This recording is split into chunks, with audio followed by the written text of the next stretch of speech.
I am the tofu golem. Please enjoy the video. You start by rinsing the stainless steel reusable K-cup under hot water to remove dust and oils. This improves extraction. Measure 1 to 1.5 tablespoons of freshly ground coffee per 8-ounce cup because grind size and dose control strength. Once measured, spoon grounds into the basket and tap the rim gently to level them without compressing. Tamping blocks water flow. Make sure the lid and silicone gasket are clean before sealing, so water distributes evenly and avoids channeling during the brew.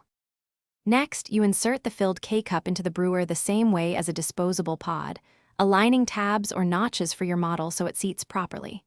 Select the cup size that matches your measured dose, using an oversized setting over extracts and tastes bitter, while too small under extracts. If your brewer is cold, run a quick rinse to warm the system. This stabilizes temperature and improves flavor.